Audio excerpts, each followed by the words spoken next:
The Secretary of State called on Congress to postpone any kind of new sanctions and so on in Iran. How should the Iranians perceive this or interpret it? Well, I don't know if I'll say how they should interpret it, but let's just talk a little bit about this. We're only asking for a pause of a short period of time here. And what we want is for our sanctions to be lined up with our negotiating strategy.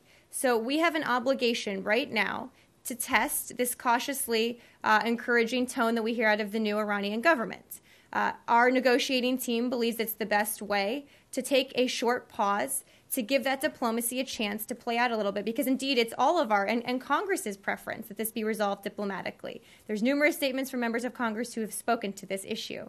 So we'll keep working with Congress. They've been an incredibly important partner. We wouldn't be at the table today where we are if it hadn't been for the incredibly tough sanctions that certainly the international community, but also Congress imposed on Iran. So we'll keep having the discussion with them, but we very firmly believe that our sanctions strategy needs to be linked up and in sync with our negotiating strategy, that the U.S. needs to speak with one voice when we're sitting down at the table here to try and negotiate, which is going to be a tough diplomatic process.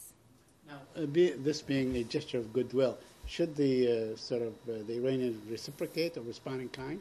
Well, let me be clear here, Saeed, about what you're saying. When we ask for a short pause on additional sanctions, we are not at this point rolling back any existing sanctions.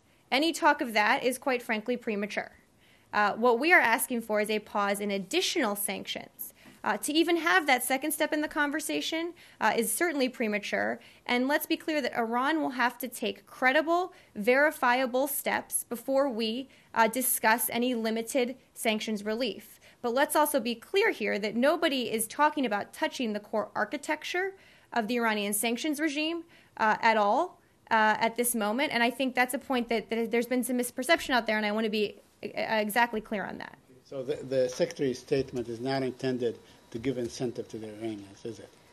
Well, our statements, broadly speaking, are that, look, if sanctions were never intended to be an end in and of themselves, right? They were intended to be a means to an end to increase the chances that we could get a diplomatic solution to this problem. So I think what the Secretary was saying, what we've all said, is that if we engage in a diplomatic process where we see Iran take credible, verifiable steps to stop or roll back their program and move towards a comprehensive solution, we can start talking about some limited, reversible, targeted relief for their economy, which quite frankly they need quite a lot. As we know, President Rouhani was elected on a platform of getting economic relief. So this is a negotiation. Nothing's been agreed to yet. Again, we're going to go to Geneva this week and continue our discussions with the P5+1 and Iran and hopefully make more progress, because it's in all of our interests, all of our partners in the Gulf, Israel, everyone's interests to